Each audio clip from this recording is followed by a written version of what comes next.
The Kingdom Dreamers are proud to partner with Bluehost, the most powerful web hosting around. We love Bluehost and we'll use no other host for our website. Right now, Bluehost will host your website for only $3.95 a month. The perfect time to start that website you've always wanted or to move your website to a better provider. To get this deal, go to the Bluehost link in the show notes. Says, I have a dream. And staggered by the winds of police brutality.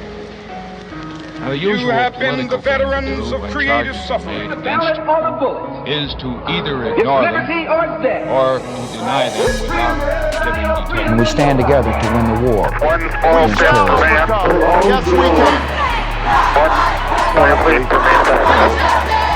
Can we all get along? Bruh, it's crazy out here. Hello, all you cool cats and kittens. Oh, No, I'm just playing. That's a Tight King inside joke. What up, Wild Wild World peoples? It's your boy, K. Arbor, here, back with you, along with my man, Will Hipster Horn, in the building, with the well-coiffed hair, with the quarantine beard over there. The 2000s, 90s, where you get in there. The 2090s. I don't know what the 2090s are. Yeah, 2090s emo. If you're not watching on two YouTube, eras at the same time. Hey, we rocking. If you're not on YouTube, Will definitely got the bangs and the well coiffed hair hanging over the eye. It was a lovely look. I'm sure his wife is feeling it. I'm a clown. Complains about it every day, bro. Right. But anyways, look, y'all are all quarantined here as well. Not with us, but with us in spirit. So you understand. I got the quarantine facial hair going on too. It's all good. But we're glad to be with y'all here on Wild Wild World, the podcast of conscious Christian conversations about chaos of the cosmos, cousin. We here, ready to wrap it up with each other and with y'all. So we appreciate y'all for being here. Will, my man, how are you doing today? Man, I'm good, man. It was a productive day here in the same office that I'm sitting in right now. Haven't left this chair all day in my quarantine. Got my coffee ready for this episode. I'm ready to go, man. Ready to roll. Will's going to lead this quarantine with booty sores just all over the place. For real, though, I've been sitting in this chair way too much. The whole booty going to be a sore just been in one place 13 hours a day. That's all it is. We need to get you some exercise, my man. But anyways, we're here. We appreciate y'all again. Just for those of you that are new here and for those that have been here with us, we just want to remind you that this is a Kingdom Dreamer podcast. KD's in the building. Well, we're here to fight to reunite righteousness and justice in this wild, wild world of ours. T-shirt on too, man. Throw that KD up. I got the KD hat on. We got gear. We got merch. Get it, not just to support us, but because it's actually good. It actually looks good. It's actually cold. We wouldn't be out here pushing garbage to y'all because we wouldn't wear garbage ourselves. You know what I'm saying? So make sure you go check it out. Check out the website. And just so you know a little bit, you can always catch us on Twitter. We are at Twitter at Kingdom X Dreams. Again, that's at Kingdom X Dreams. You can catch Big Willie Style over there on Twitter at William R. Horn with an E on the end. And you can catch me at oldboy_K_R if you feel like it. Right now I got more followers than tweets, so we're going to get there. I've been promising for 2 years I'm going to up my tweet content. Literally for 2 years. Yeah, I mean, look, it's a struggle out here, but I'm trying. I don't think I'm that witty in the first place, so I don't often feel like my thoughts are worthy to be put out there in the world, unlike we having the deep stuff to talk about, whatnot. I'm a little... whatever. We'll get there. All right. But you can also check us out on Patreon. So we would love if you all would hop on, so become Patreon supporters. We'll talk a little bit more about that in a minute. But we're at Patreon.com/Kingdom Dreamers. And then you can also, again, get that merch at our website at kingdomdreamer.com. All right. Click on the store tab. So, Will, now that we got the credits out of the way, for real, man, how you doing? How are you? Are you good? Are you excited about what we got going on here today? I'm excited. The news has me a little down, but I'm excited because we're going to talk beyond the news, get into the entertainment of our lives. So I'm hyped. I'm ready, man. I'm ready to go. Look, life is entertaining. That's facts. We're not here to be bored, right? Or be boring. Nah. live life to the fullest. So whether we are being entertained or entertaining others, that brings the spice of life. Well, that's what it is. So, so we're glad we can be here with y'all. Hopefully, this is entertaining for you. Normally we would say like when you driving to work or whatever, and maybe some of y'all are still driving to work, but a lot of y'all, maybe your commute is now like 7 steps from the bedroom to the living room, or from the bedroom to the office, or from the left side of the bed to the right side of the bed, whatever you got going on. Yep. Whatever your commute is, we hope you rock with us on your commute and during your day. Turn this on, during work, before work, after work, while you're working out, while you taking a stroll around your neighborhood. Because I don't know if this is the case down by you, but around here, everybody and their mamas out on the streets. I think we talked about that last week, but it's just every time I go outside, it's just people wandering. Like, folks just looking lost. Yeah, they looking lost, just wandering around the streets. Like, what's this? I haven't seen a boulevard in years. I'm not going for walks, to exploring and seeing new elements of the neighborhood they didn't know existed, because everybody is outside somehow during the quarantine. I don't know. It's weird, but people are getting that fresh air, I guess. I guess is what it is. But hey, let's jump into It's Crazy Out Here. Let's start it off right. Man, crazy out here, man. It's crazy out here. So let me give you the sad update. COVID-19. Just got these numbers today. We're all still in lockdown, as you clearly heard. And as you listen to this, you're probably still in lockdown because it's still April. But 2 million, just crossed 2 million worldwide cases. Now, that's tested cases of COVID-19. Right. Which is pretty wild. And the death tolls, this is what's really wild, in the U.S. just hit 26,000. That's a large number. Bro, that's like a whole city. That's a small little city. Yeah, that's a small town taken out. And I know some people say, well, it's not as much as the flu and blah, blah, blah, blah, blah. But this is not a yearly annual thing that we deal with. This is a brand new sickness disease that's coming through and causing all these additional deaths. They say, people say it's not as much as the flu, this, that, and other. Like the flu don't went away. Well, did the flu go anywhere? It's still here. The flu's still here. So these are additional. This is on top of the stuff that we deal with on a regular basis. People say, oh, well, drunk drivers and car accidents, this many people die from all of these different things. Those things are still there. COVID-19 ain't come through and say, hey, like, move aside, flu, you're not needed this year. It's on top of what we're already dealing with. So that's a big number. And maybe, when you say 26,000 compared to what is 350 million people we got in this country, maybe it's a small percentage, but that's 20,000 lives right there that were lost by something that, we didn't see coming 5 months ago, So that the world just started, or at least this country just started taking serious a month and a half ago. So it's kind of scary, and, it should be sobering and a reminder that we do need to take this serious, if not for even ourselves, and we feel confident that we'll be okay individually, just for the people that are at more of a risk. Yeah, that's true. That's the big thing. You're actually loving your neighbor by staying inside, because the way it passes. I mean, in that death percentage, that's high, man. Like, I didn't write down what the U.S. total cases were, but 26,000 deaths is still that's reported. Reported. There's still questions as to whether the numbers we're getting from other countries are fully accurate, and who knows. Yeah. But 26,000 dead in the U.S. is a big number, man. That's nothing to play around with, and we're starting to see it affect like celebrities, like NBA player Karl Anthony Towns. His mother passed from it. Right. So we're just seeing, just kind of these real life examples. It's affecting people, poor and wealthy, alike. Obviously, there's, if you've been paying attention, there are a lot of numbers where it's affecting the poor and the minority communities at a much higher level. So, that's as a minority, as a minority Black man myself, certainly something to be aware of. But just in general, man, we all got to take care of each other, man. Yeah, that's facts. And speaking about people who are taking this seriously, they had a protest in Michigan about it.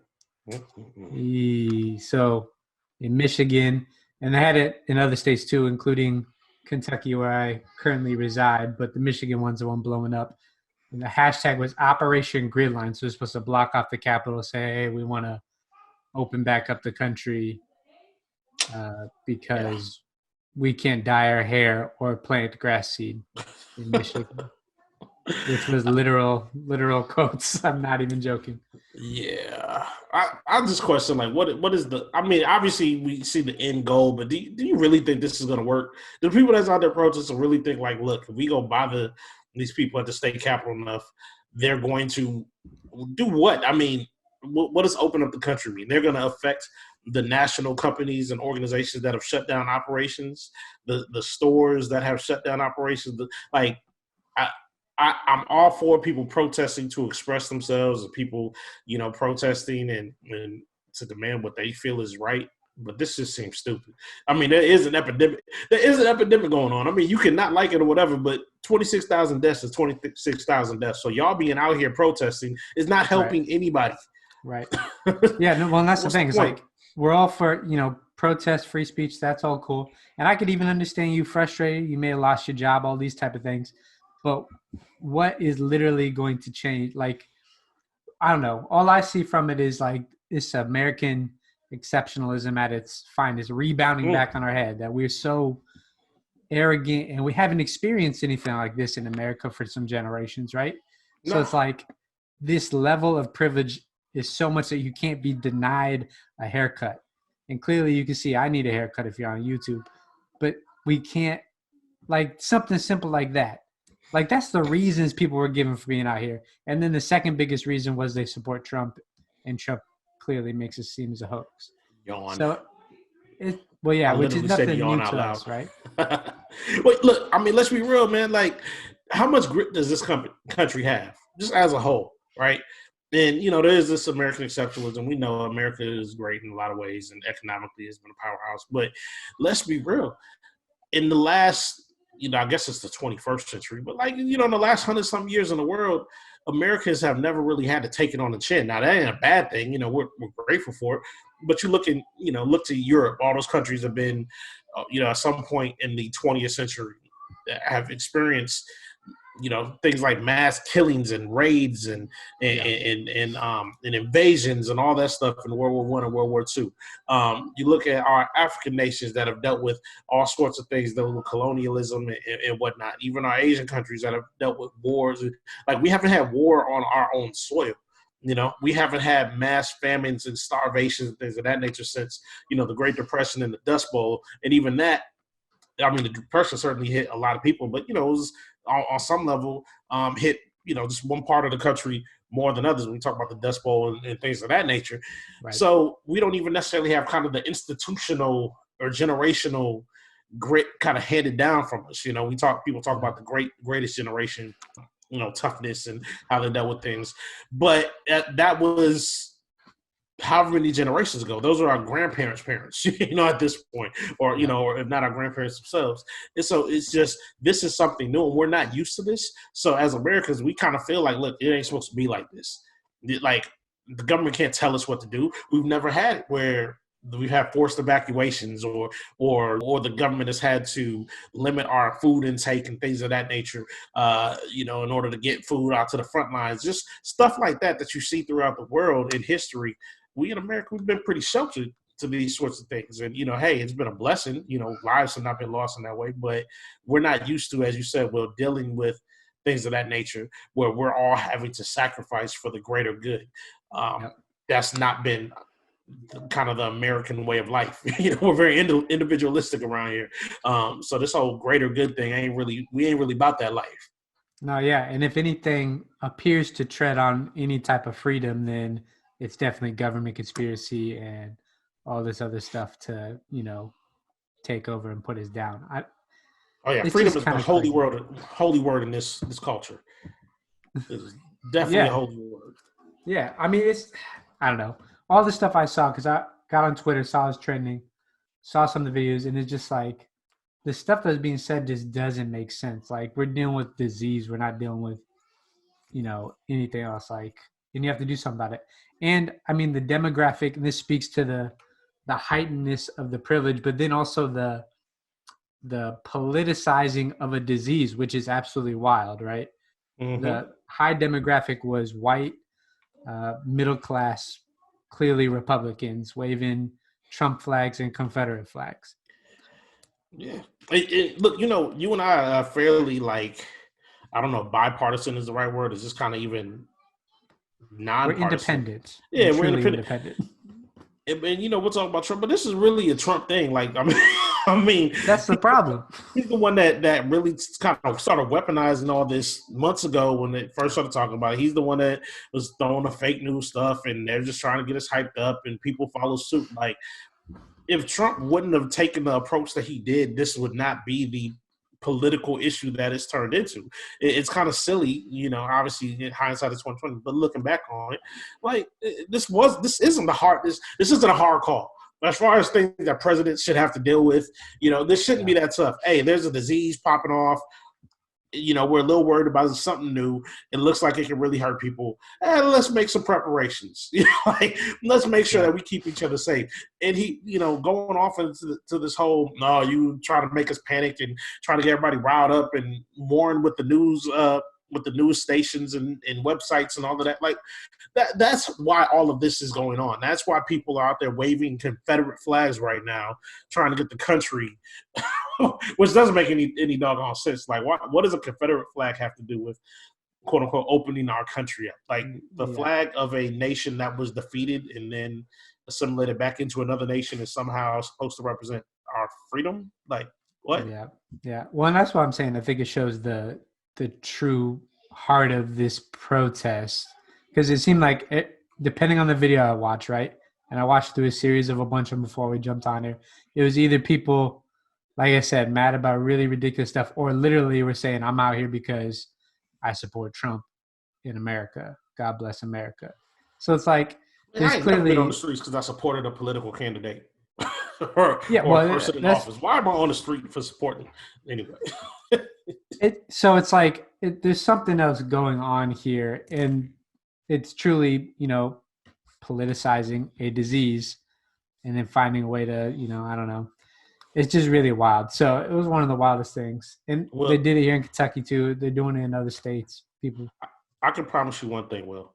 If you, my friend, run for office, become a state senator or United States senator or congressman or even a president, it's going to have to take a whole heck of a lot for me to be out on the street protesting on your behalf. In your name. That's fair. I'm out on these streets because I support Will Horn. Like, right. Why? Nah, I'm not living that life. Like, it got to be about a subject or issue or a topic that matters to me. I ain't about to be out there just because I support somebody. And that's what was funny about the videos I watched in protest. It never seemed like there was a unified front outside of this like very pro-Trump group that was a part of it, right?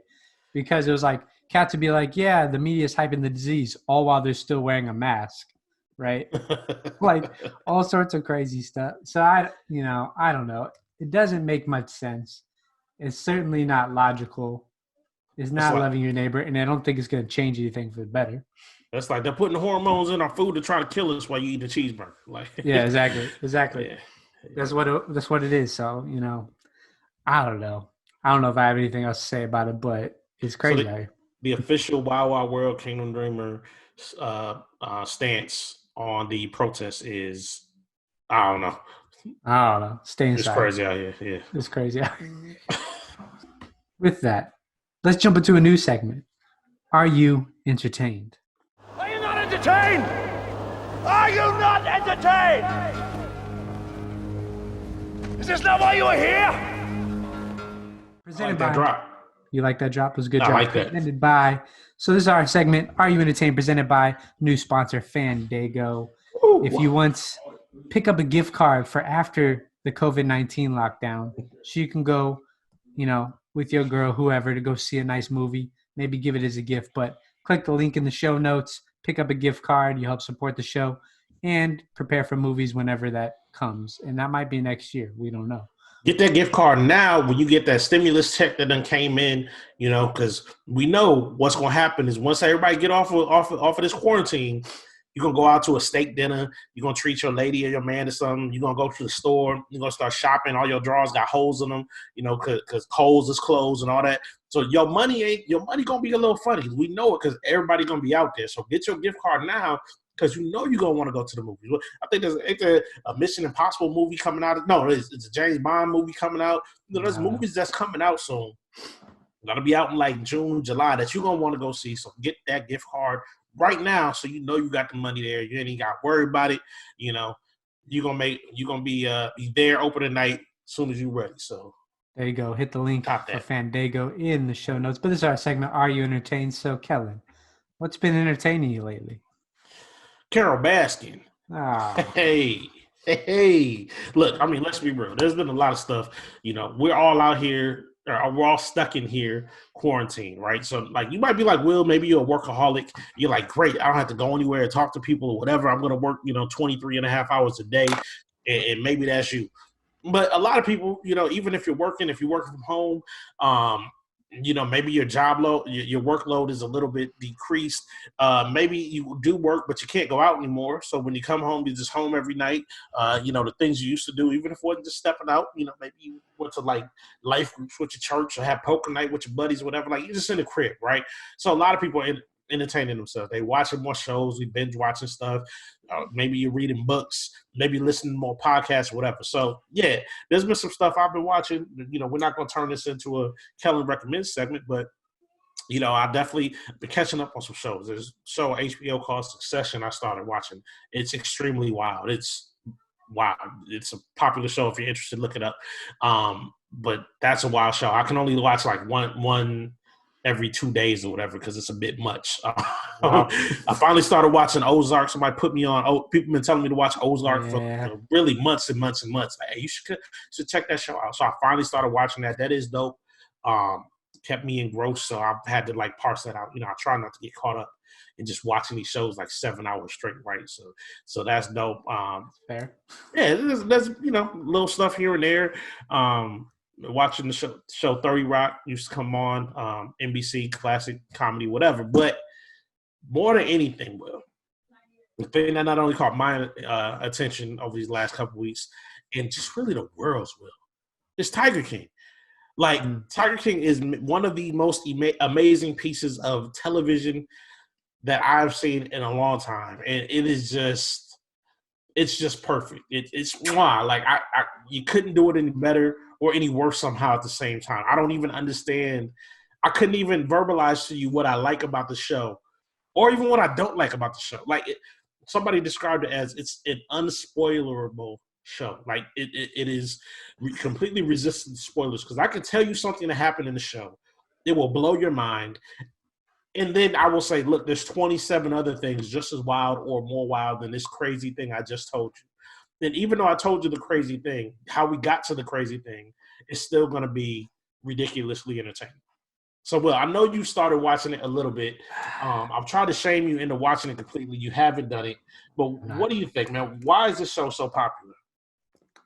Dog, I don't know. I mean, I watched the first 2 episodes, and I couldn't watch anymore.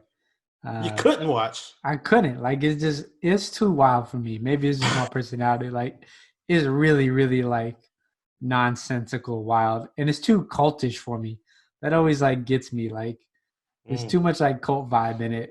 And I can't, I'm not even entertained by it. It just, like, you haven't even got to the part where they actually talk about the cult elements of it. Like later in the series, there's some literal cultish, not, satanic worship, but cultish vibes that are actually talked about and described. And it's kind of out of left field, but you haven't even got to that part. I just got a sniff of it in episode 1 and 2, and I was like, nah, I'm out. Well, I'm telling you, it's not even coming from the place you expect. There's a character in there that has multiple wives that are essentially trapped in his life compound, whatever, that work 18 hours a day. Like, it is absolutely wild. See, and that's the problem, though, is that this is supposed to be a documentary, bro. So this is real life. That's what's crazy about it, right? It's not like, oh, it's a crazy show where they just made up a bunch of crazy stuff put together. Like, it's crazy because it's real life, and that's what I think. That's why I had to dip so quick. We're all like peeping toms of this. Like, I don't know if you've had this experience, man, but like, I grew up, as an urban individual. I grew up in the city.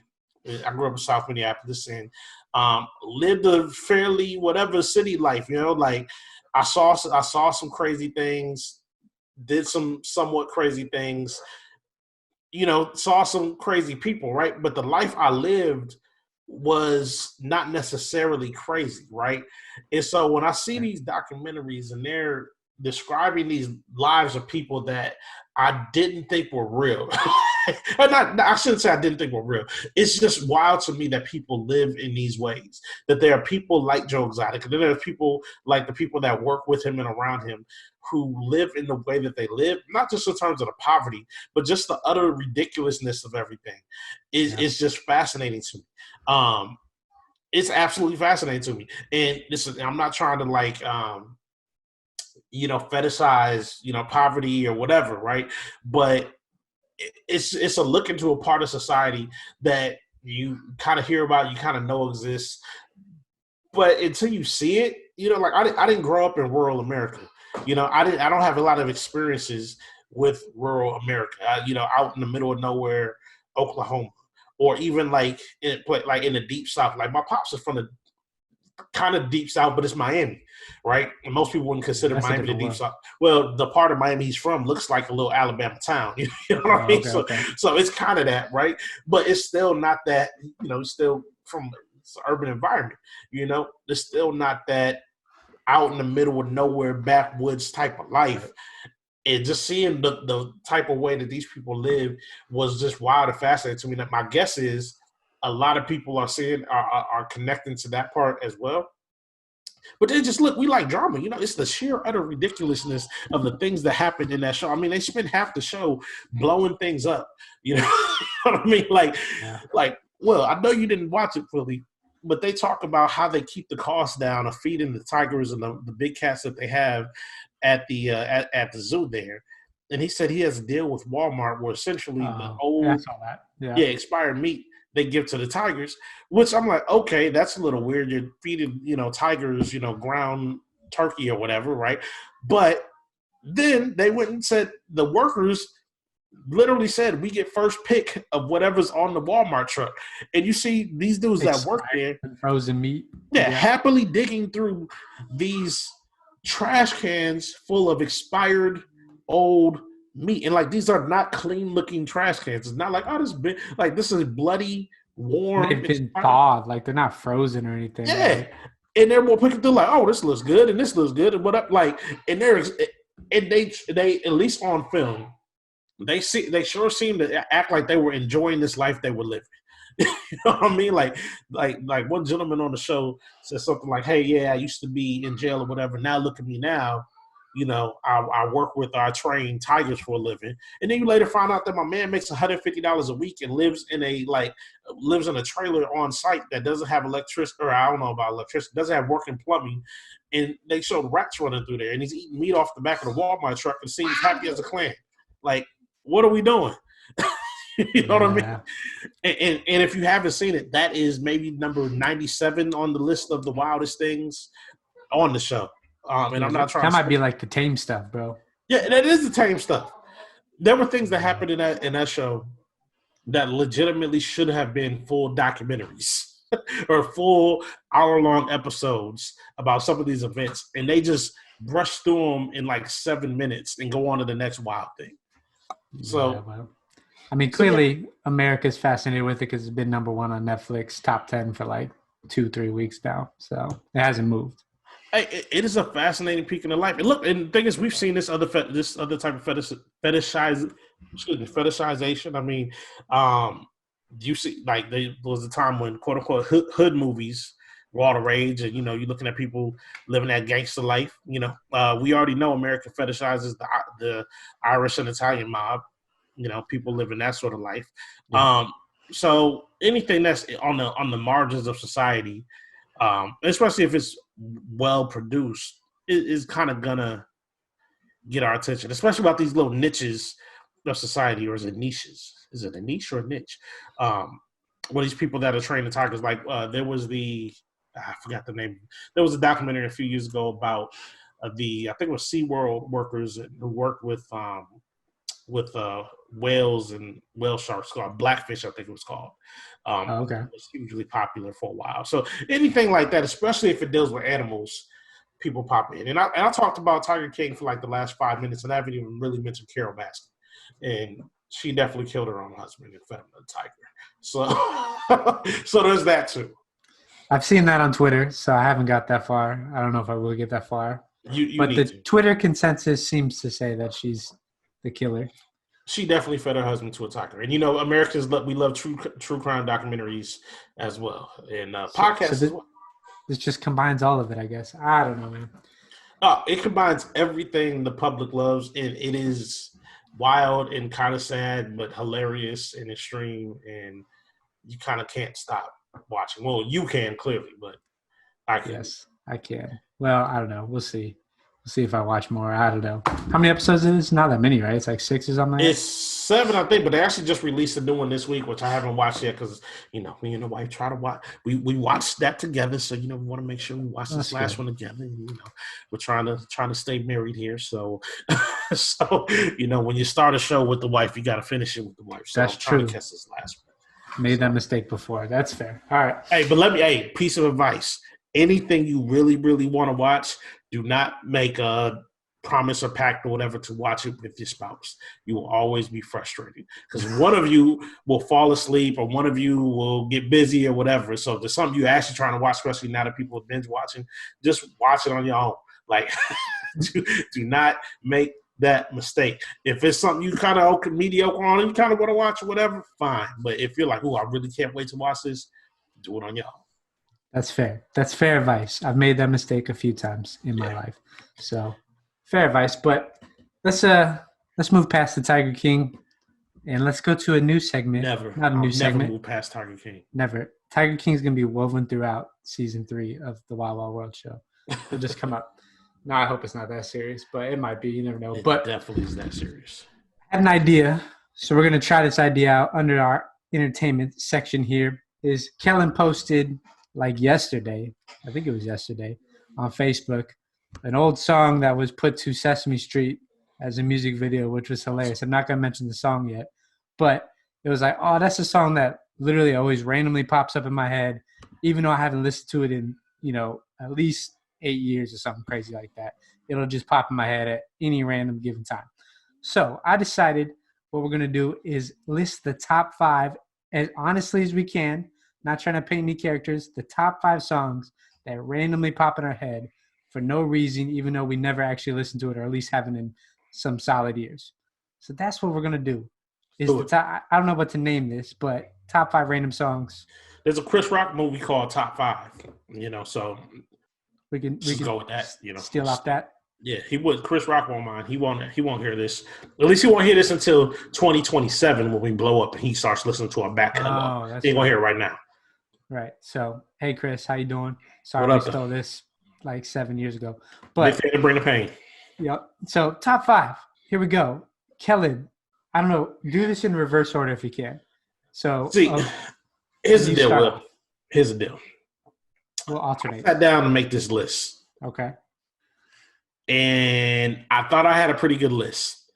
And then I was like, hey, babe, being my wife. Hey, babe, what's some songs that I'll be randomly singing or whatever and popping in my head? She said, Then she listed, rattled off 4 songs. And I was like, oh, that's true too. And now if you don't know me personally, I just kind of walk around singing and humming random songs a lot of times. Like if you say a word, it just reminds me of a lyric. It just flows from me, right? So I kind of cheated here, Will. I don't really have a top 5. I really tried to work to whittle my list down to 5, and I can't because I feel like all of these songs are just in my head all the time. And so I was like, I could just pick 5 randomly, but I feel like I'd be doing a disservice. So what I can do is I can go through quickly. You know what I'm saying? So how about this? Instead of me starting with number 5, I'll read 2 of them right quick. Right? Okay. And I know this is unfair. I know this is cheating. I apologize, but I couldn't do it. I couldn't do it. So look, here's the deal. So the first 2 I have on here are Story to Tell by Biggie and Just Friends by Music Soul Child. Just Friends been in my head for 15 years at this point. I just walked down the street.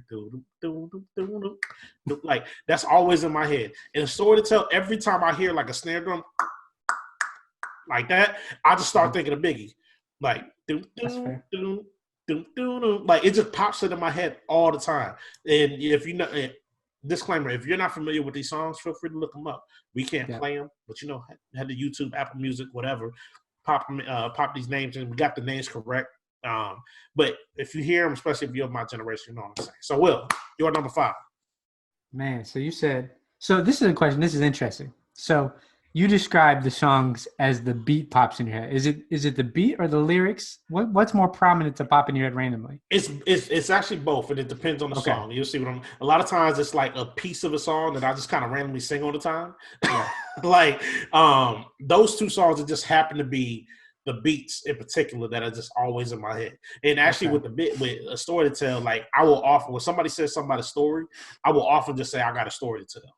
Right. Like, and I have heard you say that. Yeah. If you're my generation, you probably do the same thing from time to time if you was, listen to Big Bang. So that's fair. I think when I think of songs that pop in my head randomly, it's usually the lyrics as like, that goes to the melody, but the lyrics in particular. So you want me just to do 5 or am I doing 2? It's up to you. I'm not gonna put any limitations on how you roll here, Will, because I know I cheated. Right, so, all right. Well, I'm gonna go from the 5th one up, and I'll just name the 5th one, and we'll keep alternating. So the 5th one, I don't know if you'll know this song, but I use it all the time. It's called "One Day" by this Jewish dude named Matis Yahu. Have you ever listened to it? No. Well, exactly. Not consciously. I might have. I'm not sure. You might have heard it though, but it's like this really powerful song about, I don't know, God coming back one day to make things right. But he always sings this chorus where he just sings one day repeatedly. So every time my wife asks me to do some chore, I sing back to her, one day, one day. It's like Jewish reggae song. Right. But it's constantly in my head, bro. It's constantly in my head. Okay. So I'll do my chores one day. That's check that out. Let me ask you this: how does your wife respond to that answer? Not very positively, no. Okay. In fact, she hates the song now because of that. So I'm sure the artist is appreciative of you. I don't even know if the dude makes music anymore. I mean, it's really unique. It's Jewish reggae, literally. So. Hey, that's all right. What's the band name that made Red Wine? CB4 or whatever, CB40 or whatever they were called. The English reggae band. Yeah. Red Wine. Oh, that's what this man too. Anyway, so look, the next two I got. One is kind of random. You might not remember this song. It's called "All I Want" by 702, and that's in my head often because it was. When I was a youngin', long story short, I really liked 702 because I met them at the premiere for this movie Good Burger, right? So I was like, I don't know, 12. Like Good Burger with Keenan and Kel. Yes, Good Burger with Keenan and Kel. So I met them, and so I was like, at that time, I was like, I'm checking for their music. And that song was in the movie, and so that song been in my head for years. And then when my kids got a little older, not older, but like all of them, when they hit that like young kid stage, they all loved that movie Good Burger. To this day, they watch this movie like once a week, or maybe once every couple of weeks. It's a good movie, so I ain't mad at it. Right. So I hear it still all the time. And so whenever somebody says something like I want or whatever, like in my head I hear all I want. So that's always in my head. And then the other one is Sock It To Me by Missy. And that's another one with the beat when you hear that. Yeah. Like every time I hear any kind of tone like that, that comes into my head and I'm like, ooh, ah. So that's a familiar beat. That's fair. That's fair. Okay. All right, so you got 10 of them? How many you listed? No, I don't even know, but we're going to get through it. All right, you're going to do 2 for every one I do. It sounds like I got to. I'm sorry, I cheated. I couldn't narrow it down. They're all in my head. I mean, hey, hear the voices running through my head. So this will show, I think the rest of these songs will show our slight generational difference. We're the same generation, but you're at more the beginning, I'm more the end. So my songs come from the early 2000s. So number 4 that's in my head all the time, that probably shouldn't, is "Get Low" by Little John and the East Side Boys. Hey. To the window, to the wall. Yeah. Every time, man. Doesn't matter what happens. It randomly pops in my head. Just the hook, like, yeah, there's a beat. So that's a constant, like, randomly in my head. Doesn't matter what happens, man. You know, that song was in everybody's head for like 5 years, definitely. So it was played pretty much everywhere, so you couldn't avoid it even if you wanted to. Now, see that song that happened to have like the distinction of like for years, at least 3-4 years, being the one song that set off every club party I was at. As soon as that pop on, like everybody got hyped. So so that song lasted. All right, so look, this is a mix of 3 because 2 of them are kind of combined, and I'm guessing you have not heard of any one of those, and I'm guessing the majority of our audience is not. So the first one is a song called John Blaze. It's performed by Aaliyah, but it was on a Timbaland album called Tim's Bio Life in the Basement. This is an album that when I was in high school, I bought and I loved it. That's when I was really in producers. It was like my favorite album. Had a lot of cats on there, a lot of terrible rapping, by the way. But Timbaland's such a co-producer, and this Aaliyah song was on there. And I can't find this album anywhere. It's not on like Apple. I think I found it on Spotify one time.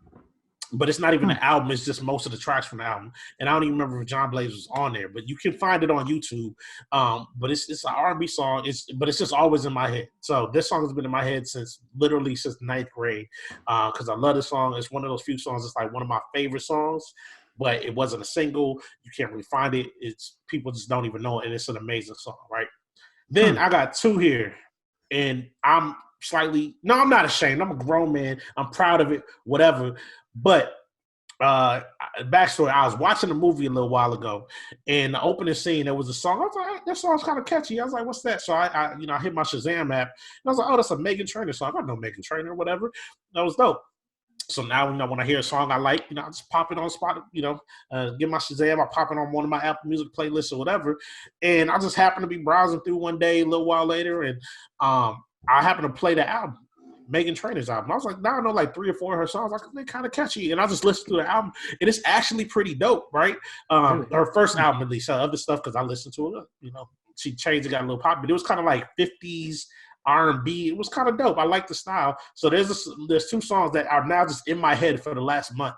And one is called Dear Future Husband. The other one's called No Good For You. And they're just always in my head. Like, it just pops into my brain every 3 minutes now because I was listening to the album for, like a week straight when I be in the car or whatever, because when I hear something, I rock with it. So anyways, you probably ain't never heard of any of those 3, but we'll rock with them. Well, I've heard of Meghan Trainor, but I did not see that one coming. I know. Did not see that one coming. You're bringing some surprises to me. I'm not that eclectic, unfortunately. So number 3 for me, this is what actually started the whole thing, is The Crossroads, Bone Thugs and Harmony. Just the hook always pops in my head. Always. Doesn't matter what it is. I'll see you at the crossroads. Exactly. So some Cleveland, 1999 hip hop that is constantly in my head. I don't have any good rhyme or reason for it, but it's there. That's right. That's a song where no matter where you are, if it comes on, everybody will stop and be like, boom, boom, boom, boom. Yeah, exactly. Yeah. Hey, and most of us don't know the words, but everybody will go with it. So you at least get the rhythm. Because then I don't even know if I remember all the verses from it, but the hook is always in my head for sure. So. All right, so near to the end, I got another duo, and these are actually very similar. But these have both been in my head. They have like 12 songs. Hey, I'm just saying, these have both been in my head constantly for 25 years at this point. One is A Change Is Gonna Come by Sam Cooke. Right. Okay. Classic. And I always walk around. It's been too hard. Like, that used to be my ringtone. No lie, which is a ridiculous ringtone to have, I know. But if you called my phone at some point like 2004, like Sam Cooke would play. And then the other one is Stand By Me, the original version by Benny King. That's just always in my head too. Like, it's a song that I walk around singing. I'm washing the dishes and I just break out singing, darling, like, I don't know why. I like, it's a great song, obviously. That's fair. But it doesn't even necessarily relate to anything going on. I just start singing. So that's fair. It's pretty random, but that's fair. It is, but it's always in my head. You remember when phone ringtones used to be a thing? You had to go buy those or like download them by like recording them on your phone and stuff like that? I remember when it was such a thing that we used to like spend hours downloading them and it was like something for real. And now nobody don't even change it. Yeah, nobody even changes their standard iPhone ring, man. It's just you know what it is? We have so much access to music now Yeah. So like you can list like your ringtone used to theoretically say something about you or what It your was like an favorite song. identity marker. Yeah. Yeah, like I remember I had not White Tee, White Tee, from them Franchise Boys was my ringtone. That's a decent for, ringtone for a while, and I remember I was feeling good about it because I was like, that's a cold ringtone I got right there. Anyways, That's true. Those are days. So my number 2 is that literally this might be actually number 1 that pops in my head. I wrote a number 2 on here though. But Ride With Me by Nelly. Hey, must be the money. If you want to go and take a ride, dude, that it's always in my head. So I think I remember this came out 2000 maybe? Somewhere around there. It was like, it was early on. But I remember hearing it like early on in life. It's been in my head since like forever, man. Wait, people front like everybody wasn't bumping Nelly for a while. Like we were all. He had so many hits. So even if he had so many hits, but this was one of the early. This was on that Country Grammar album. It was, and related is Country Grammar. The single is still one of my favorite videos ever. I don't even necessarily know why. It was just my man was in the middle of the street with a Cardinals jersey on, just spitting. And for whatever reason, I loved that video. Always did. But Nelly had a ton of music videos that really hit though. Like he was really producing music videos during those early 2000s. Yeah, Nelly had hits. All right, so look, my code number 2s. You really do got like I do 15 songs. I almost don't know. These are my code number 2s. They're by the same group. And again, these have been in my head for 20 some years. And one of them you'll know, the other one you'll only know if you would like listen to the album. So one is Don't Leave by Blackstreet. Don't leave me, girl. Like I say that to my wife, like just randomly, right? That's fair. So that's always in my head. Then there's a song on the album called Happy Song in parentheses Tonight. And if you ever heard the song, or if you go listen to it, you'll kind of see why it's in my head. Because it starts off with they say, tonight, gotta take these records. So like every time I hear nighttime or somebody says something about tonight, in my head I hear tonight. Like it's just all that one fair. Line in that first kind of stanza of the song is always in my head. So that's one of those, it's a trigger thing. So those are those are code number 2. So what's your number 1, Will? So I'll give you my number 1, and then I'll give you a bonus that doesn't make any sense to me, and I'm not sure why it's in my head, but it is in my head all the time. So first, let me give you the number 1. You're not going to know this song unless you're really into Christian hip-hop in the early 2000s, but it's Jerseys and Fitteds by the Cross Movement. And it's literally in my head all the time, the whole song. Not familiar. Like the whole song. My wife doesn't even know what the song was, but she can say all the lines. She never listened to the song till yesterday, right? But she could say she knew the whole second verse because I say it all the time. And she had never heard the song. See, I just remember Cross Movement as being the group where you would see the poster in like the youth group room. Yeah, you know what I'm saying? And that was it. But like I never listened, at that stage in life, I was not really trying to feel any sort of Christian hip hop, and a lot of it that I did hear was kind of garbage until like the last 10 years. Yeah, and this is super like East Coast, and it's pretty like, I don't know, maybe cheesy in his lyrics, but like the whole song is always in my head. Okay. Always. And here's the bonus that I don't know why it's in my head, but it is in my head all the time. It is Kiss Me Through the Phone by Soulja Boy. I literally have no idea why it's in my head all the time, but you it is. You gave me 1,057 guesses, and I would have never got. You never exactly because I can't even figure out why it's in my head. It is a catchy song. It's a catchy song. I don't even like Soulja Boy. Like, never have. Not even his hits, but it's always in my head. Always. Hey.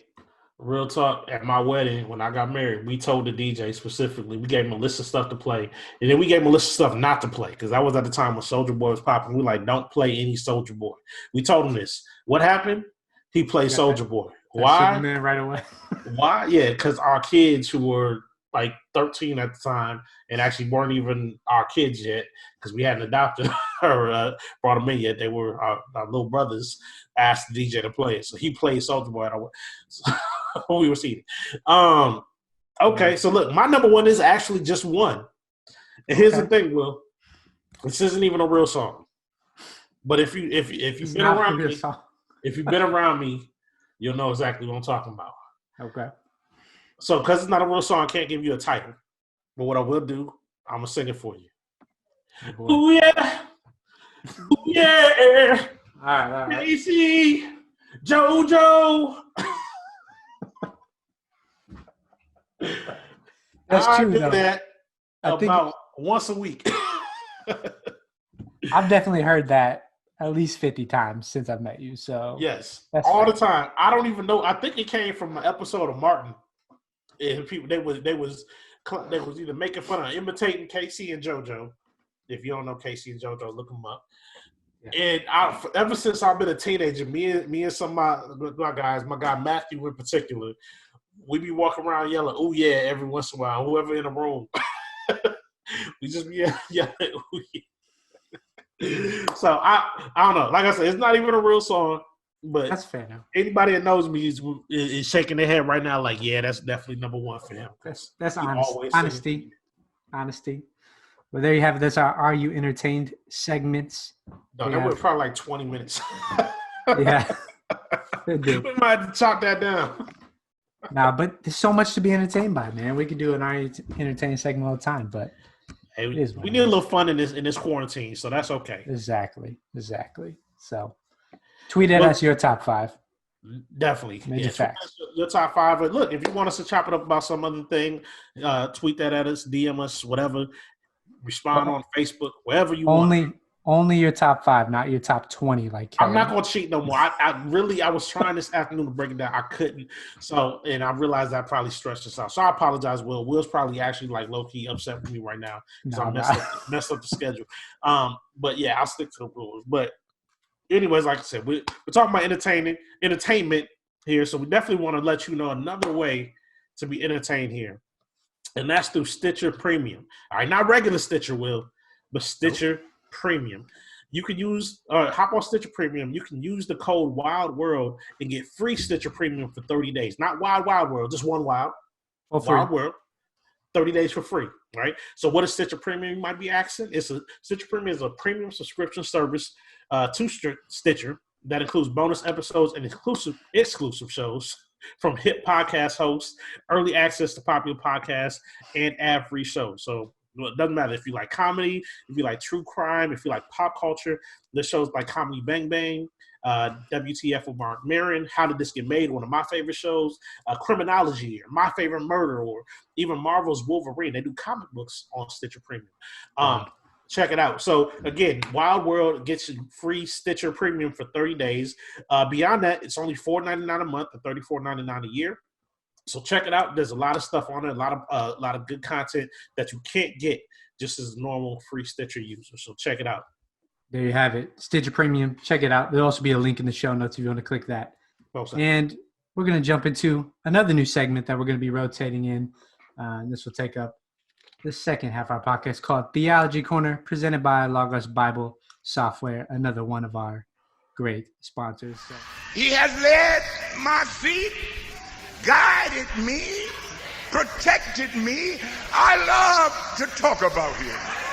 So if you don't know what Logos is, it's literally Bible software. I've been using it for over a decade for my personal study, pastoral study. But if you want to study the Bible more, they partner with Kingdom Dreamers to bring you a exclusive deal where you can get their fundamental package and some free books at like half the cost. So if you want to check that out, go to logos.com/Kingdom Dreamer, or you can just click that link in our show notes. But with that, let's jump into our question for Theology Corner.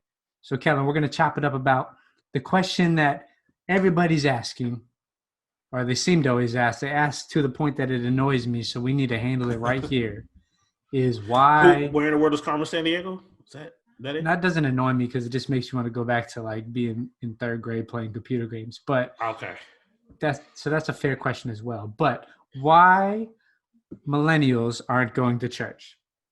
The question annoys me because it's asked so much. But we need to tackle it here, end it once and for all.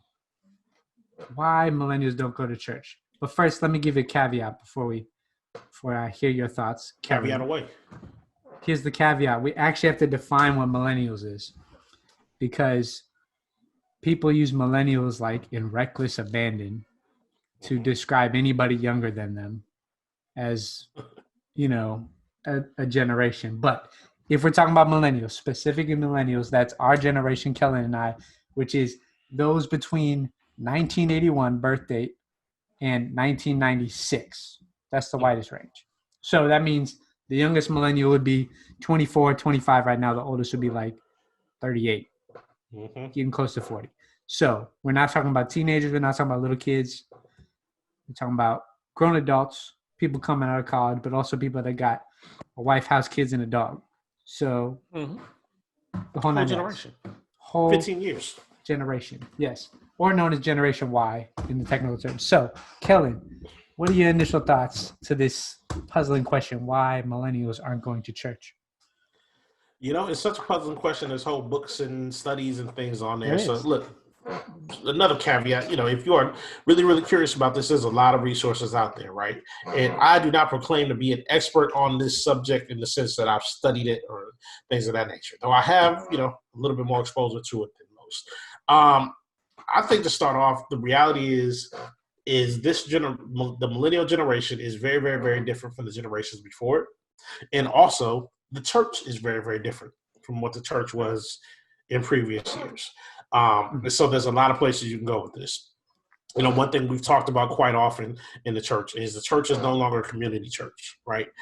Churches, unless you're in a small town, typically are not here to serve specifically the community around it. People are driving 30 minutes, passing 27 other churches to go to their church, right? So the church's role is overall different. People are much more consumeristic when it comes to church. They are looking for something from it. Everybody's looking for something a little different. And if a church doesn't have what they want or isn't giving them what they're looking for, they don't come. They stop going to that church. If church as a whole isn't giving them the specific thing that they're looking for, people do not come. Whereas it used to be, well, the church is a place for believers to gather. It is a church is a place where it's a community center, and you know it had all these other benefits. Now it's, if I'm looking for companionship, that's what I need my church for. Or if I'm looking for teaching, that's what I need my church for. If I just need some leadership, that's what I need my church for. If I just want to feel good, that's what I need my church for. And if it's not providing those things, then I'm out. And people in general, like this generation, is much less religious than in the past. And there's probably a bunch of different reasons for that, Will. Pop culture, this is the technological age. You know, we are much more into, I almost said reason, but that's not true. We're into kind of knowledge and science and things of that nature. And a lot of people feel like that's incompatible with Christianity in general, which I disagree with. But you know, there's a lot of things I can say. So I'm gonna stop talking and we'll let you chime in and maybe we'll get this conversation going in a specific direction. No, but I think it's interesting. We'll jump off with your point. This difference between kind of the church as a community and the church as like a product that can be consumed, right? Mm-hmm. I think that's a huge reason why millennials aren't going to church, is because the church has become a product that needs to be consumed. And we live in an ultra consumer society. We already consume enough. Mm-hmm. So I think what people, especially the younger generation, is looking for is actual community, and it's not really found in the church, right? Mm-hmm. And it's whatever the generation is above us that's kind of pushing this, like, oh, you got to have light, sound, smoke, and coffee, and you'll bring millennials in, like, type narrative. You know what I mean? And I think it's just a false narrative, because I think the reality is that there's a lack of community connection amongst the millennial generation, partially that could be partially because of technology and other things. You're saying, right? Just in general? In general, I think there's a lack of community connection, which means there's a greater longing for community connection. When the church isn't providing that, you know, there's not a whole lot of draw to it. So I think that is a big key to it. But I think another key to it is to look at the parents of the millennials, because I think what makes the most sense is the message of success that was given to millennials is just playing itself out, right? Mm-hmm. So church was just a maybe a part of the success, but at the end of the day, still, go to college, which was the super narrative for our generation, get a good job and all these things, right? Mm-hmm. I think that message of success has finally played itself out where, success is found in all these things. So, and not in your spiritual world. Right. And the fact that you become consumed in that, you have student debt, you got to, there's a ton of factors into stress on the life because this narrative has played itself all the way out now, that you got to go get a college degree and do all these things and be successful. And this is where success and joy is found. And, I think that's brought a disconnect. And to that point, I think in a lot of ways I think each generation is becoming more kind of more aware of the world than the ones before, right? And a lot of us grew up and the culture of our homes and our families was not one where, hey, the most important thing for you, son or daughter, is to not only to be a good person, but, to cultivate and develop your relationship with God. And I'm talking obviously specifically of Christian folks, right? Yeah. That was not the most important thing. The most important thing might have been for you to get grades, go to college, like you said, do all these things. And there was an element of, just like we say, okay, it's the school's job to educate our kids. We kind of say it's the church's job to teach our children about faith, right? And on top of that, people are people. I'm not one to try to put a lot of judgments on people. But so what you have is kids growing up and seeing, okay, the parents are taking you to church or whatever on a regular, but they're kind of leaving the cultivation and spiritual development up to the church. And they're taking you to church, but then maybe at home they're not necessarily living that same life. And it doesn't even necessarily have to be like, oh, well, you take me to church and you're at home beating on my mom. It could just be a simple thing like you take, we're always at church on Sunday and you want to act holy, but I don't ever see you pray. Or I don't see in your daily life that this thing really matters that much. So in my daily life, doesn't really matter. What it is faith is just on Sundays we go do this thing, and we kind of believe it, but it's not the center of our world. It's not something that's embedded in me. You know what I mean? Yeah. And so I think it's a combination of those things. So that when people then get grown and they go on about their life, now we're also in a society that doesn't necessarily value Christianity. I know now in Trump's America and everything, people say, what are you talking about Christians? But I'm talking about real, actual relationship and, that sort of stuff, right? Anything in pop culture, put it this way. When is the last time you saw a Christian portrayed in pop culture and it wasn't portrayed as either a hypocrite, an evil character, or a joke? That was just a true believing Christian that was a good person. It's very, very rare. Way more often it's the evil preacher. It's the hypocritical Christian woman, that's gossiping. It's the guy that does the deranged character that does evil things but quotes Bible verses, all that nonsense, right? So we're in a society where not only is, this not an integral part of your life if you're a millennial, but there's no, I'll say it's societal pressure or whatever to emphasize your spiritual life. There's actually societal pressure to say, hey, no, you don't need none of that. You do your own thing.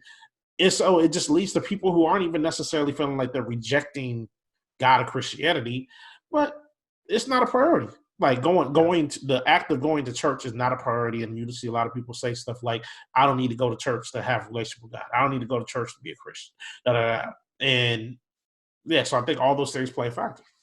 No, yeah, that's on point, right? I think it's this feed down trickle. And I think what else that points to though is the failure of the whole kind of youth group culture that churches have tried to create over the past few decades. Because it's a very new concept to have a youth group, right? Mm-hmm. That's not since the foundation of church thing. That's like the last 30, 40 years of church, right? Right. And the idea that youth culture has to be segmented in such a way that separates it from the family. There's no real transition from a youth group to actually participating in the church. There's a massive generation gap there. Right. So it's how do you expect if the youth are segmented off, right, into another part of the church that's not really a part of the church? It's sit them in a basement to go play stupid games and hear a Bible story, basically, right?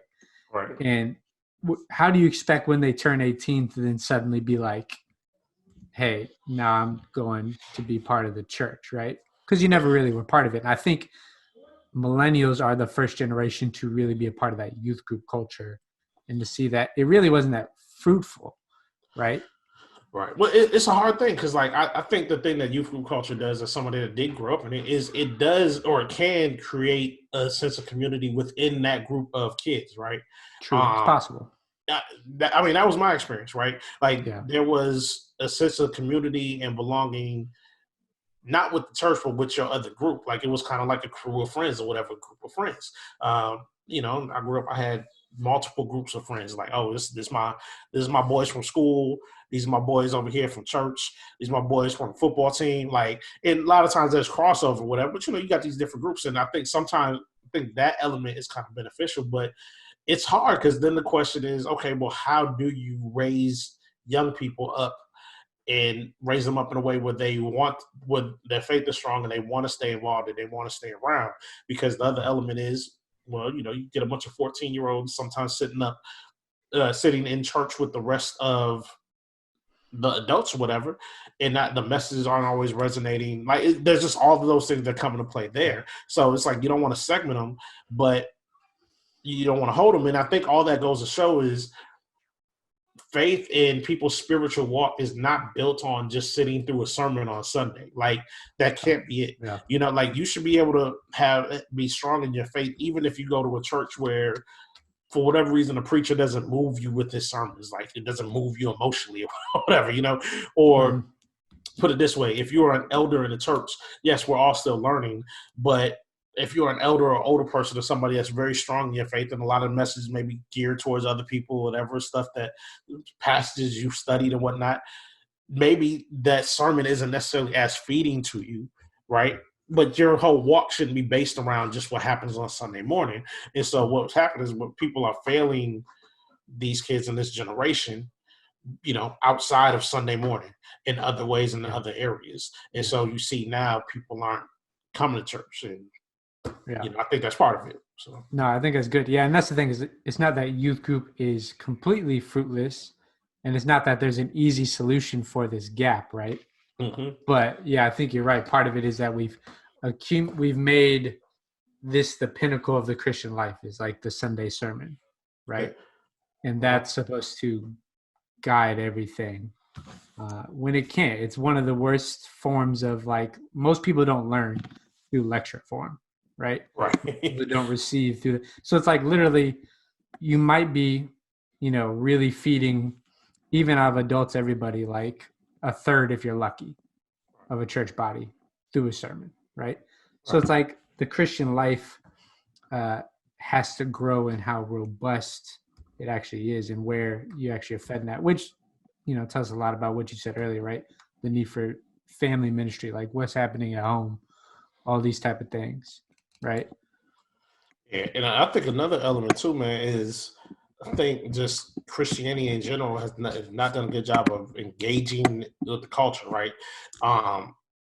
Look, I'm a millennial. I grew up with not grew up with social media, but, you know, I've been a young person in the age of social media and all of that.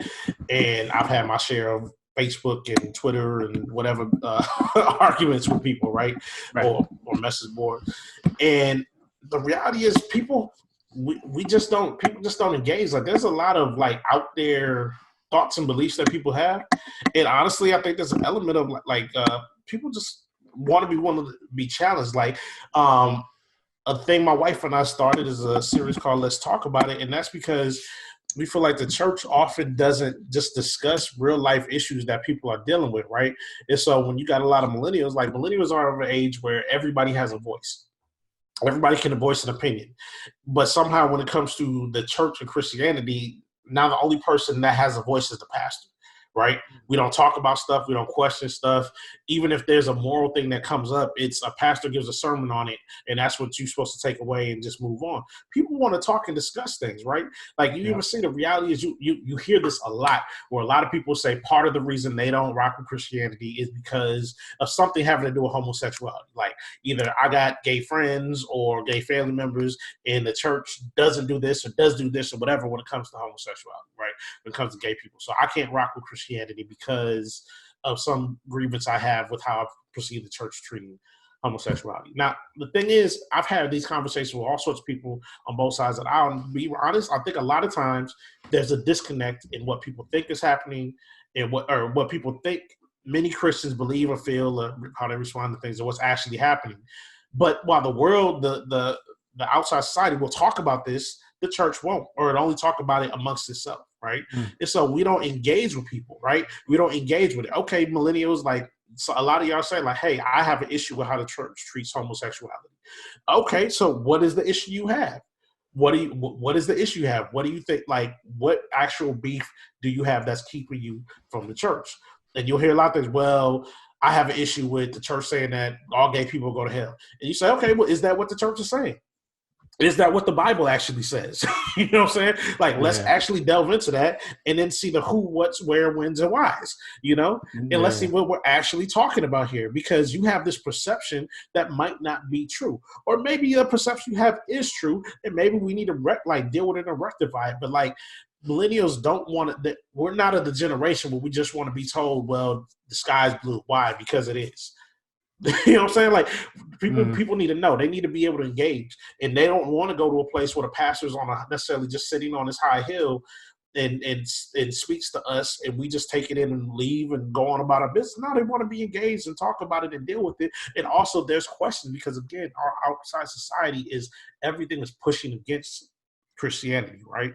Pushing against these, you know, this way of thinking, this morality, whatever. And so we have to then be willing, the church has to then be willing to engage them and deal with those things, to talk about these things and address those things. Otherwise, why would they want to come? Yeah.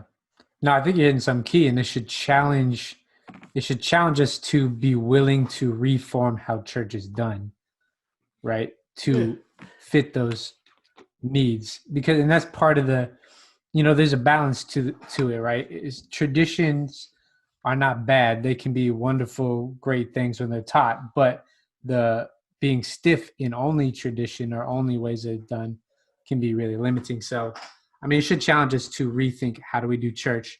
How are we actually developing the spiritual life? How are we developing the community? How we it's church outside of Sunday morning. Yeah, talk exactly. about its community, right? So the role of the church outside is just, how does the church service run? You know what I mean? Because even addressing some of these doesn't necessarily mean that, okay, you have to change, you know, you got to turn everybody, put the chairs in a circle, and every service is now like a 3-hour long conversation. But it's just, how do we serve people in the ways that they need to be served? And again, I'm sorry, if we just shut them out and don't talk to folks or won't engage, like, millennials ain't gonna come. Yeah, right. And it's creating those spaces, you know, actually, and then we talked about this a little bit last episode in a Patreon only segment. Shout out for that segment, which we'll have another one coming this week. But we talked a little bit about it, just this idea that the church, like, it'll be a complete culture shift for the church to get back to something like this, because the church has become something that's not local, right? It's a consumer product that commutes. You can't possibly be about community if you're not a actual presence with each other throughout the week. You know what I mean? If it's a product that you buy on Sunday, even if you change your format to some creative discussion thing, you're not going to solve any of those problems, right? It's actually becoming a people involved in the community and being willing to wrestle with, you know, the hard stuff, and not having, because that's the thing about the Bible, that's the thing about real life, right? It's not black and white, and answers aren't black and white. There's a heck of a lot of gray that we got to work through, right? But we have to be willing to actually do that. You know what I'm saying? So, well, yeah, and that touches on, I mean, we don't want this conversation to go forever, but I mean, one of the big things that you hear is that they will say church people are fake, Christians are fake. There's this and hypocritical, right? And that's one of the big things that keeps people away. So we got to be willing to deal with that and wrestle with that. Now, I tend to push back on that, because I think that a lot of that, while look, church hurt is a real thing and all of that, I personally feel like a lot of that narrative comes from this false idea of what the church is supposed to be, you know, And part of that is because the church has presented itself that way, and individuals within the church do. But like, look, it's supposed to be a community of believers, people that the one thing we all have in common is that we believe in God, love God, follow Jesus, right, to the best of our abilities. Everything beyond that, who knows, right? There's people with all sorts of issues, weaknesses, strengths, whatever. We're all just people that live in a particular area and all want to follow Jesus, right?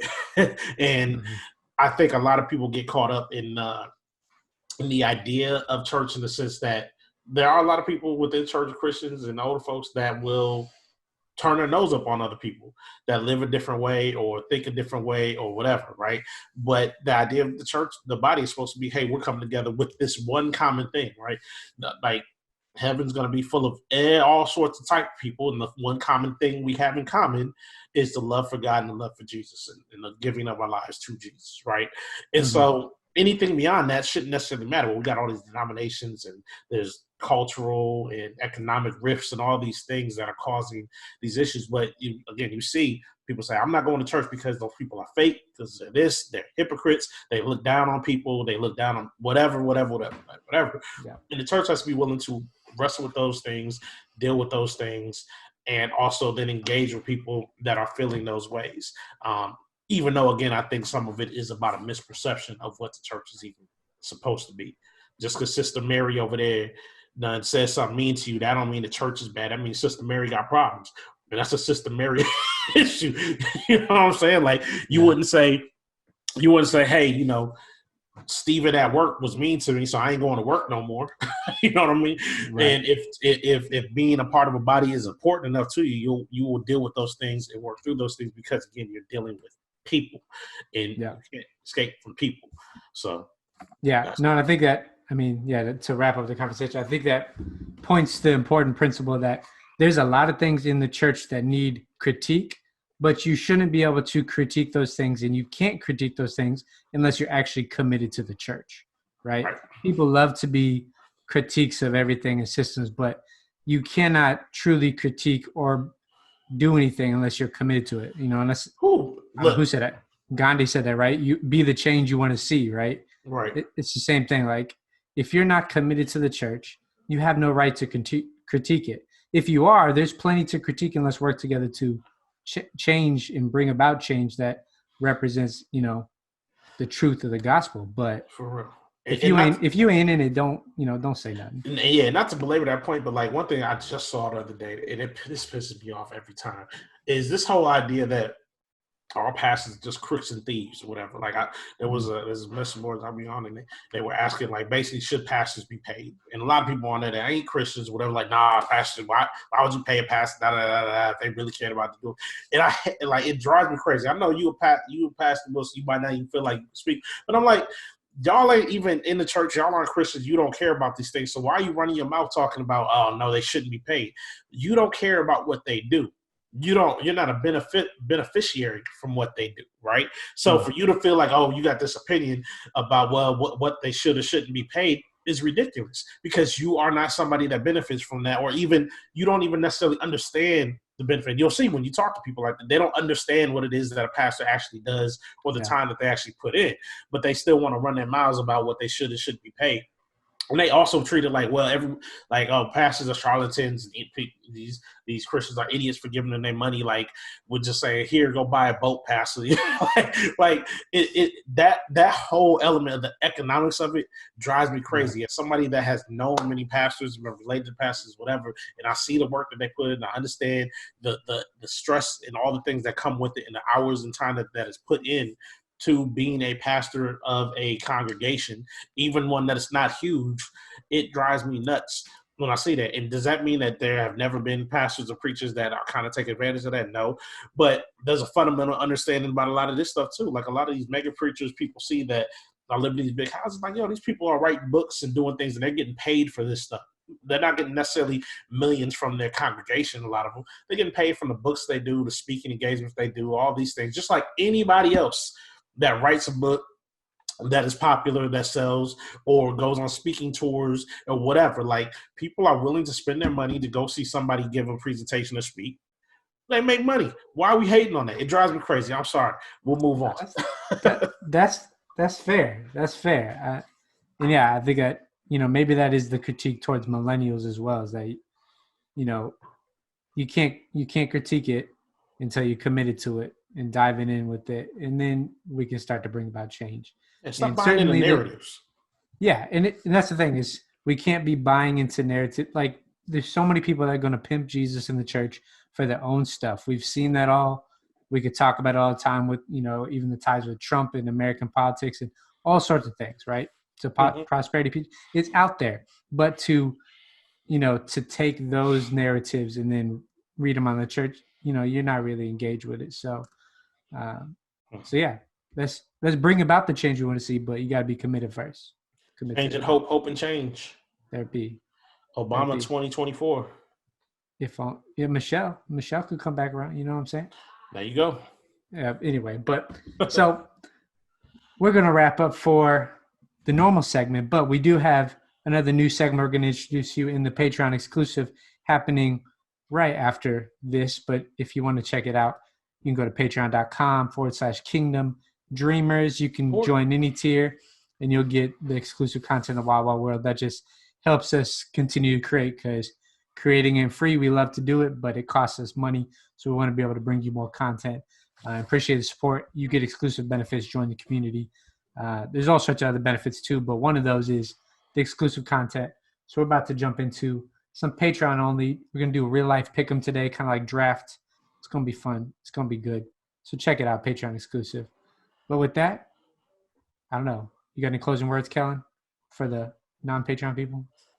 You is kind. You is smart. You is special. And there you have it.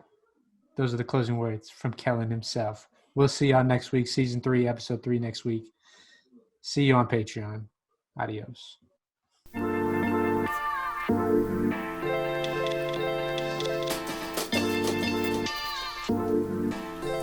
Thank you for listening to another episode of the Wild Wild World Show. Make sure you subscribe, rate, and review. Follow us on Twitter at KingdomXDreams and learn more at KingdomDreamer.com.